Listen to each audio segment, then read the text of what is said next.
Very good morning to all of you. Welcome to +2 class. अब हम यहाँ पर अकाउंटेंसी में आज फर्स्ट चैप्टर करेंगे, accounting for partnership firm. Partnership का मीनिंग बच्चे आपने +1 क्लास की बिजनेस स्टडीज़ की बुक में किया था। उसमें आपने सोल ट्रेडर का, पार्टनरशिप का, कंपनी का, तीनों का मीनिंग किया था। ठीक है, देखो सोल ट्रेडर में कुछ लिमिटेशंस रही थी, जैसे कि सोल ट्रेडर में क्या होता है कि एक अकेले व्यक्ति को ही सारा मनी इन्वेस्ट करनी पड़ती है, अकेला व्यक्ति ही सारी कंपनी के लॉसेस को अकेला ही सफ़र करेगा। कोई बिजनेस में रिस्क आ रहा है तो वो अकेला ही उस रिस्क को फेस करेगा।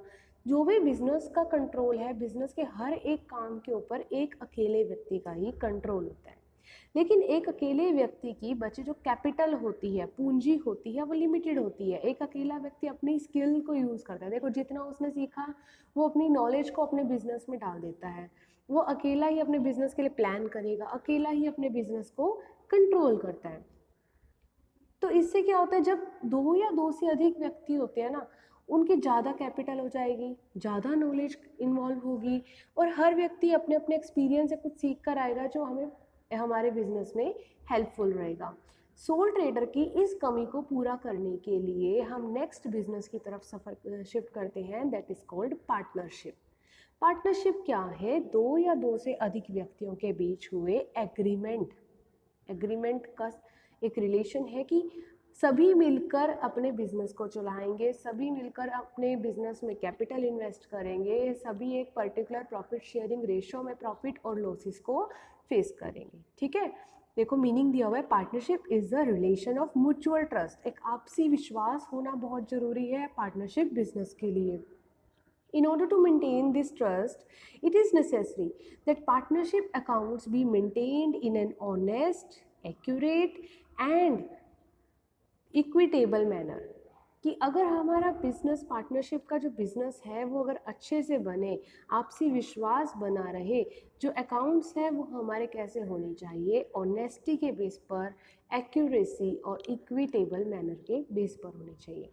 Partnership account should present a true and fair picture of the partnership business. Partnership account, अब देखो किसी भी कंपनी के अकाउंट होंगे तो वो उस कंपनी की पिक्चर को डिपिक्ट करेगा। पार्टनरशिप के अकाउंट्स दिखाएंगे तो वो उस पार्टनरशिप की एक्चुअल परफॉर्मेंस को डिपिक्ट करेगा कि हमारी पार्टनरशिप की क्या परफॉर्मेंस है, क्या पोजीशन है, कितने की एसेट्स है, कितने की लायबिलिटी है। ठीक है, क्या नेचर है पार्टनरशिप का? नेचर ऑफ पार्टनरशिप फर्म में देखेंगे, as per accounting view point partnership firm is treated as separate business entity. Separate business entity समझते हो ना, जिसमें बिजनेस और बिजनेसमैन एक अलग अलग व्यक्ति होते हैं। डिस्टिंक्ट फ्रॉम इट्स पार्टनर, अब अगर कुछ गलती करी है तो वो पार्टनर ने गलती करी है, उसके लिए पूरी पार्टनरशिप फर्म को थोड़ी बंद कर दिया जाएगा। ठीक है, however as per legal view point, ये तो था अकाउंटिंग के व्यू पॉइंट से। अकाउंट्स की अगर हम टर्म को समझें तो पार्टनर और पार्टनरशिप यानी फर्म और पार्टनर दो अलग अलग जो एंटिटीज हैं, दोनों का अलग अलग अस्तित्व है। ठीक है, लेकिन कानून के पॉइंट ऑफ व्यू से अगर आप देखोगे तो दोनों का अस्तित्व अलग नहीं है, दोनों का एक ही अस्तित्व है। In other words, it has no existence separate from its partner. It means अगर मान लो कोई बैंकरप्सी हो जाए, कोई कहता है कि जी मैं तो बैड डेट डिक्लेयर हो गया, मेरी कंपनी के पास, मेरी पार्टनरशिप फर्म के पास पैसा नहीं है, ये उधार हमने ले तो लिया, ये लोन हमने लिया तो था, लेकिन हम इसको पे नहीं कर सकते, हम बैंकरप्ट हो चुके हैं। तो उसमें जो पार्टनर्स की प्राइवेट एसेट्स यानी उनके घर में जो भी सामान पड़ा है वो भी बेचकर चाहे उधार पे करना पड़े, आप वो भी करोगे। सबसे बड़ा ये ड्रॉबैक रहता है कि इन केस पार्टनरशिप में, हम अकाउंटिंग में तो कहते हैं पार्टनर एंड पार्टनरशिप फर्म, इनकी जो अस्तित्व है अलग अलग है, लेकिन कानून क्या कहता है, कल को अगर आपकी फर्म डूब जाती है, पैसे वापस नहीं करती है, तो हम पार्टनर्स की जो उनकी एसेट्स है उसको बेच कर भी अपने डेट्स को क्लियर कर सकते हैं, यानी कोई भी अस्तित्व अलग नहीं है। पार्टनरशिप का बच्चे आपने एक्ट हमेशा याद रखना है। पार्टनरशिप वर्क्स और रजिस्टर्स अंडर पार्टनरशिप एक्ट 1932। कौन सा एक्ट है? Partnership act 1932 according to section 4। ठीक है, ये आपको हमेशा याद रखना है। इसके बाद है पार्टनरशिप की definition, it is a relation between person who have agreed to share the profit of the business. जो एग्री करते, चार लोग हैं, चार लोग कहते हैं चलो हम एक बिजनेस स्टार्ट करते हैं, एक IFB का शोरूम खोलते हैं। तो IFB का शोरूम चार लोगों ने खोला, यानी कि चारों लोगों ने कुछ ना कुछ तो इन्वेस्ट किया होगा। किसी की ज़मीन होगी, किसी के पास एसेट होगी, कोई फर्नीचर देगा, कोई कैश देगा, किसी ना किसी फॉर्म में तो कैपिटल लगाई होगी। और फिर वो चारों के चारों पार्टनर क्या कहते हैं कि जब भी हमारे बिजनेस का कोई प्रॉफिट होगा तो वो हम सब में शेयर किया जाएगा, कैरिड ऑन बाय ऑल, सभी लोग उस प्रॉफिट को लेंगे। और any one of them acting for all, कई बार क्या होता है सभी व्यक्ति काम नहीं कर रहे, IFB का शोरूम तो खोल लिया लेकिन चारों के चारों लोग उस बिजनेस में नहीं बैठ रहे। पार्टनरशिप का मतलब कि उन चारों को शोरूम में बैठना है, उन चारों को अपने कस्टमर्स को अटेंड करना है।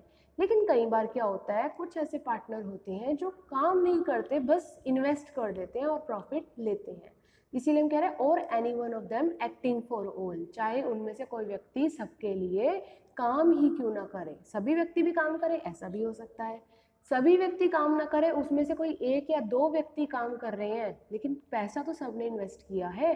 पार्टनरशिप में दोनों कंडीशंस ठीक है। ठीक है, मेन फीचर्स क्या आती हैं? फर्स्ट, 2 और मोर पर्सन। देखो पार्टनर का मतलब क्या है?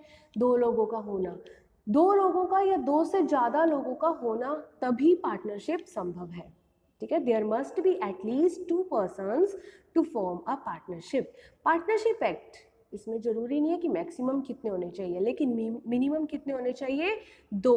अगर हम बात करें कंपनी एक्ट जो 2013 में आया था आफ्टर अमेंडमेंट्स, आफ्टर चेंजेस, तो उसमें कह दिया गया था कि पार्टनरशिप की जो मिनिमम है वो तो 2 है, बट मैक्सिमम कितने होने चाहिए? 50। तो आपको ध्यान रहना चाहिए 2013 की अमेंडमेंट से पहले पहले कोई ऐसी मैक्सिमम की लिमिट नहीं थी, लेकिन 2013 कंपनी एक्ट 2013 की अमेंडमेंट के बाद पार्टनरशिप की मैक्सिमम लिमिट कितनी हो गई? 50। ठीक है, फिर आता है एग्रीमेंट। पार्टनरशिप बेटे कोई कॉन्ट्रैक्ट नहीं है, पार्टनरशिप क्या है? एक एग्रीमेंट है, आपसी सहमति है, आपसी अंडरस्टैंडिंग है, आपसी विश्वास है। एक म्यूचुअल ट्रस्ट के बेस पर हम एक कंपनी खोल देते हैं, एक दुकान खोल देते हैं, एक शोरूम चला लेते हैं, एक मॉल खोल लेते हैं, एक विश्वास के आधार पर। तो ये क्या है? एक एग्रीमेंट। ठीक है, it must came into existence by an agreement and not by operation of law. कोई कानूनी इसमें कार्रवाई करने की जरूरत नहीं होती। जैसे कंपनी में तो बहुत कुछ होता है ना, memorandum of association, article of association, prospectus, तो ये सब हमारी पार्टनरशिप खोलने के लिए नहीं होता। आपकी आपसी सहमति है, आपका आपसी अंडरस्टैंडिंग है, आप पार्टनरशिप फॉर्म स्टार्ट कर सकते हो। On the contrary, a Hindu undivided family comes into existence. देखो हिंदू अनडिवाइडेड फैमिली जो है वो कैसे आती है? By the operation of law, वो एग्रीमेंट से नहीं आती, ये ध्यान रखना। कंपनी, हिंदू अनडिवाइडेड फैमिली का बिजनेस, ये कानून के द्वारा किया जाता है शुरू। लेकिन अगर आपने पार्टनरशिप का बिजनेस स्टार्ट करना है, साझेदारी का बिजनेस स्टार्ट करना है, तो कानून की ज़रूरत नहीं है। ठीक है, तो ये एग्रीमेंट बेटे ओरल में भी हो सकता है और रिटर्न में भी हो सकता है, ये भी ध्यान रखना। Agreement can be in oral and also in return, दोनों में हो सकता है। एग्रीमेंट के ऊपर क्या लिखा होता है कि हर पार्टनर के पास क्या क्या अधिकार होगा और हर पार्टनर के पास क्या क्या दायित्व है, क्या क्या ड्यूटीज परफॉर्म करनी है। क्लियर? फिर आता है existence of business and profit motive. हमारा क्या पर्पस है, क्यों हम पार्टनरशिप फॉर्म स्टार्ट कर रहे हैं, क्यों कोई हम बिजनेस कर रहे हैं, क्यों हम एक शोरूम खोल रहे हैं? क्योंकि हमारा पर्पस क्या है? प्रॉफिट अर्न करना। क्या पर्पस है? प्रॉफिट अर्न करना। ठीक है, A joint ownership of some property by itself cannot be called a partnership। देखो जॉइंट ओनरशिप कैसे होता है? जैसे मान लो एक प्रॉपर्टी है मेरी और हमने कह दिया कि चलो दो भाई हैं, दो भाई के साथ दो लोग और मिल जाते हैं, चार लोग हो गए, चारों के चारों एक पार्टनरशिप फॉर्म खोल रहे हैं। तो जॉइंट ओनरशिप, एक ही प्रॉपर्टी है, दो भाई हैं, दोनों की सेम ओनरशिप रहती है, वो पार्टनरशिप में नहीं आएगी।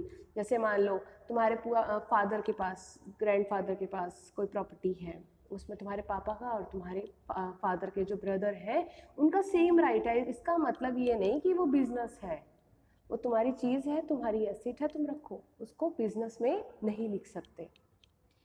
Next is sharing of profit.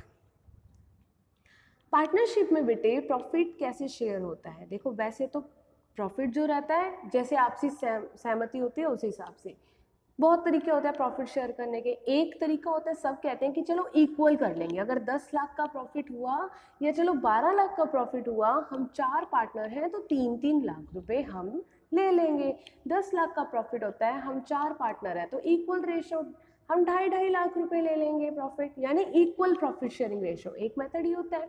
दूसरा क्या होता है मेथड, पार्टनर्स कहते हैं जो जितना ज़्यादा इन्वेस्ट करेगा उतना ज़्यादा उसको प्रॉफिट मिलना चाहिए, यानी कि कैपिटल रेशो। किस रेशो में आपने कैपिटल इन्वेस्ट करी है। मान लो एक पार्टनर ने 5 लाख लगाए, दूसरे पार्टनर ने 4 लाख लगाए, तीसरे ने 3 लाख और चौथे ने 2 लाख लगाए, तो 5 4 3 2 ये रेशो बन जाती है कैपिटल रेशो। एक तरीका ये होता है, ठीक है। एक तरीका अलग भी होता है कि सब कहते हैं चलो 2:1 की रेशो ले लो, 5:3 की रेशो ले लो, कुछ भी हो सकती है रेशो, ठीक है।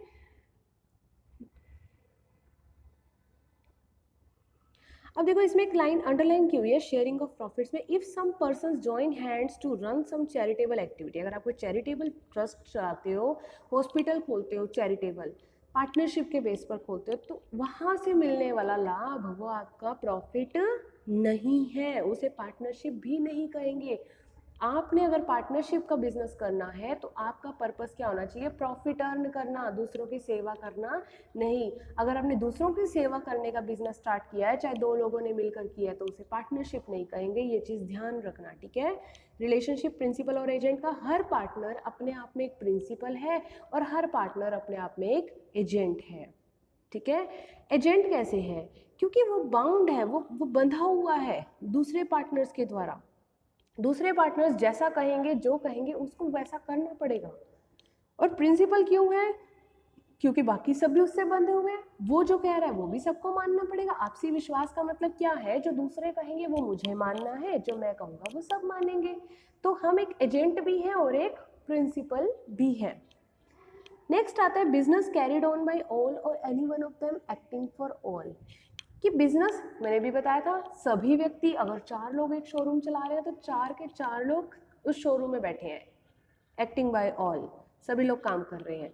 और एनी वन ऑफ देम, और उन चारों में से हो सकता है कोई 2 या 3 लोग, हो सकता है एक अकेला व्यक्ति उस शोरूम को चला रहा है, प्रॉफिट सब में डिस्ट्रीब्यूट हो गया, कैपिटल क्योंकि सबने इन्वेस्ट की थी, प्रॉफिट तो सब में डिस्ट्रीब्यूट हुआ ना। तो ऐसा भी पॉसिबल है कि सभी व्यक्ति काम करें, ऐसा भी पॉसिबल हो सकता है कि सबके बिहाफ पर कोई 1 या 2 व्यक्ति काम करें, ठीक है।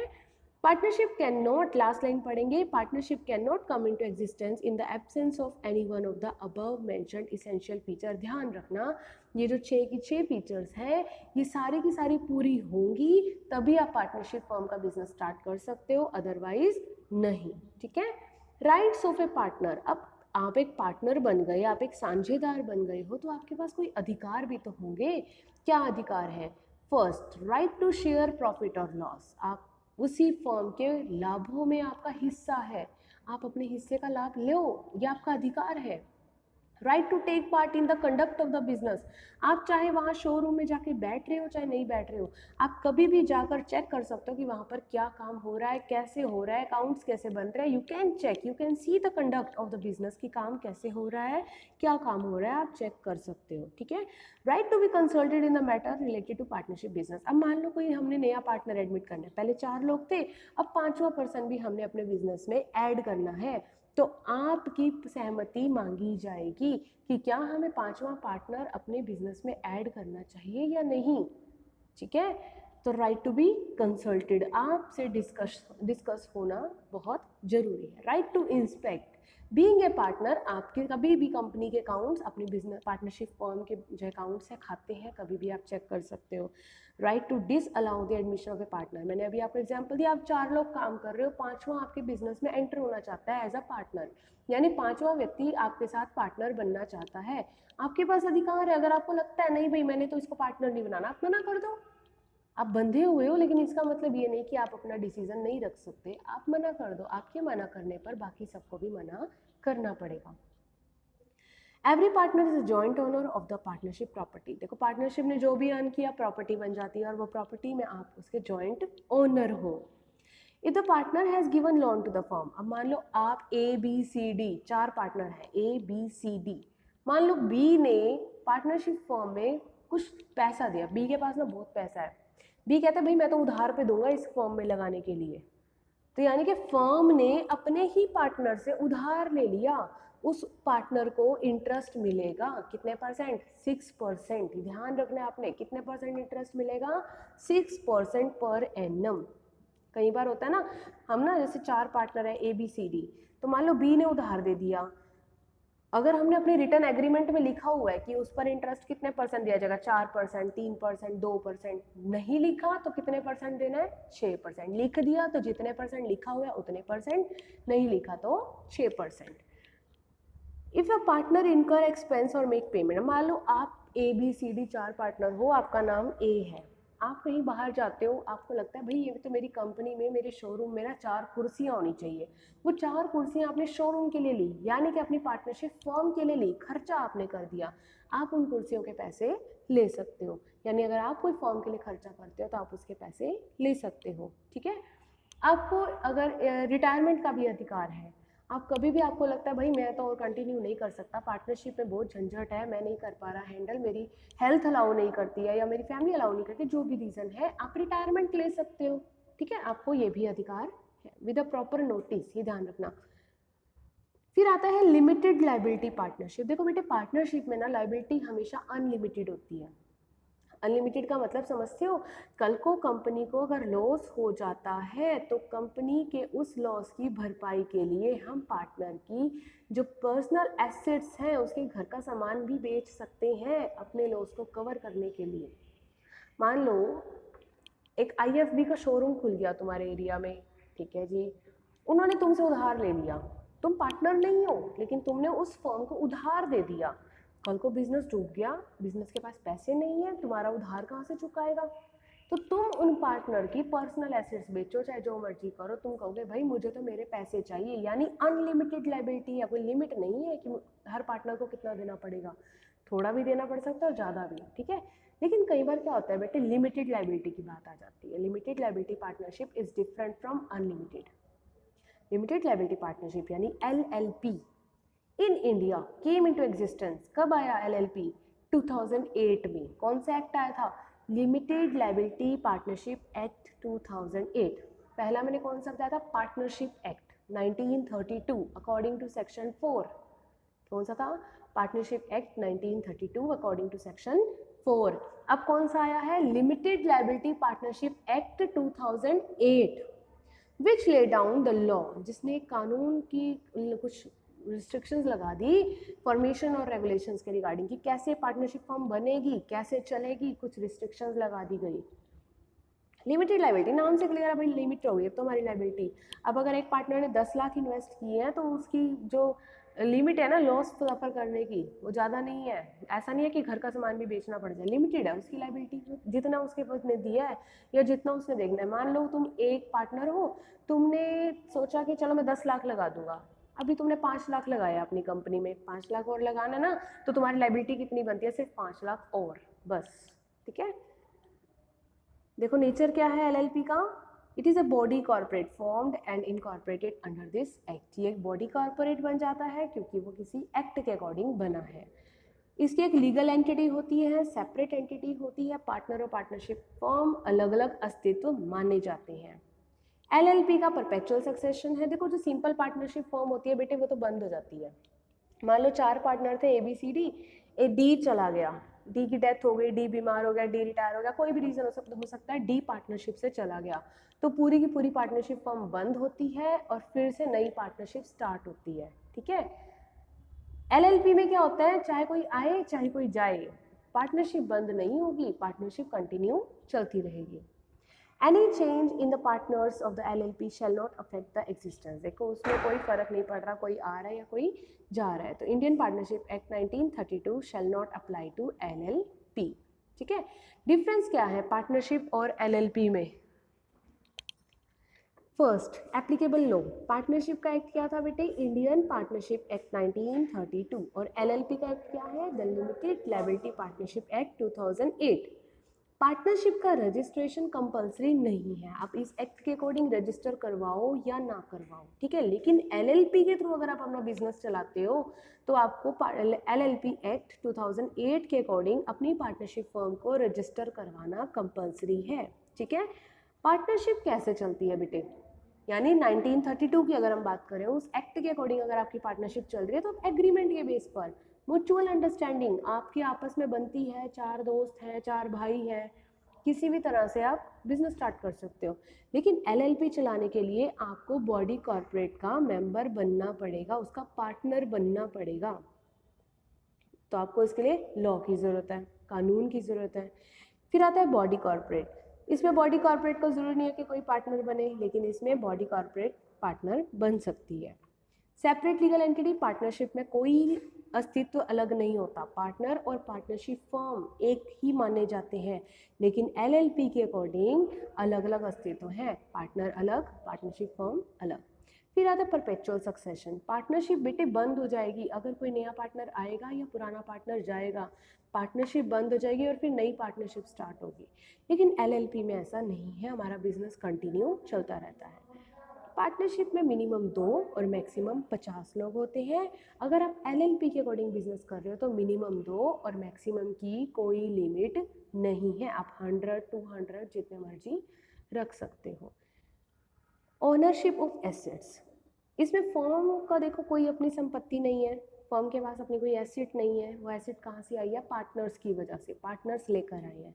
लेकिन एलएलपी क्योंकि वो एक अलग अस्तित्व है तो उसकी एसेट्स अपने नाम पर अलग है, वो कंपनी के नाम की एसेट मानी जाएगी, ठीक है। पार्टनरशिप में लायबिलिटी क्या होती है, अनलिमिटेड, और एलएलपी में नाम से ही क्लियर है, लिमिटेड। इसके बाद आता है एक टॉपिक पार्टनरशिप डीड। छोटा सा टॉपिक है और बहुत इंटरेस्टिंग और इजी टॉपिक है, ध्यान से सुनेंगे। देखो पार्टनरशिप को मैंने क्या बोला कि ये ना एक एग्रीमेंट का, आपसी सहमति का, आपसी अच्छे रिलेशन का एक रिजल्ट है कि हमारी अच्छी बनती है भाई, हमारी अंडरस्टैंडिंग अच्छी है, हम फ्रेंड्स हैं या हम भाई हैं, हम एक कंपनी स्टार्ट कर रहे हैं, हम एक शोरूम खोल रहे हैं, क्या है उसका रिजल्ट बन गया कि एग्रीमेंट का, ठीक है। So partnership is the outcome of agreement. It is essential that there must be some terms and condition. देखो बिजनेस में भाईचारा नहीं चलता है, तो बिजनेस के लिए हमें अपने rules regulations terms and conditions her cheese clear होनी चाहिए। अगर 4 दोस्त पार्टनर बनते हैं तो चारों दोस्तों के बीच में हर एक तरह के rules regulations terms conditions clear होनी चाहिए। क्लियर होने का मतलब क्या कि हमारे बीच एक पार्टनरशिप डीड होनी चाहिए, डीड कहते हैं DEED, ठीक है।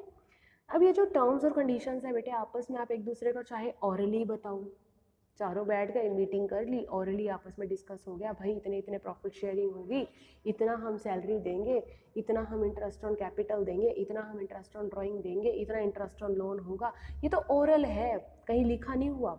दूसरा तरीका होता है रिटर्न में, दोनों तरीके हैं। कानून की तरफ से कोई कंपल्शन नहीं है कि आप ओरल करो चाहे रिटर्न करो, लेकिन कई बार ना ऐसा क्वेश्चन आ जाता है कि इज इट कंपल्सरी, क्या वो रिटर्न में होना चाहिए, ये कंपल्सरी है, तो आप कहोगे नहीं, कानून में तो कुछ नहीं कहा, कानून कहता है कंपल्सरी नहीं है, लेकिन फ्यूचर में कोई लड़ाई झगड़ा ना हो, आपसी मिसअंडरस्टैंडिंग्स ना हो, इसलिए हमें अभी से लिख कर चलना चाहिए। मान लो कल को कोई कह दे भाई नहीं भाई तूने तो कुछ और कहा था, ऐसा नहीं होता है ना। तो इस लड़ाई झगड़े से बचने के लिए हमें पार्टनरशिप डीड को रिटर्न में रखना चाहिए। इसके बाद है पार्टनरशिप डीड में क्या क्या आता है। देखो ये कुछ पॉइंट्स ही है बेटे, ये आपने पढ़ने हैं। नेम और एड्रेस फॉर्म का, पार्टनर का नेम और एड्रेस, क्या हमारा बिजनेस है, नेचर क्या है उस बिजनेस का,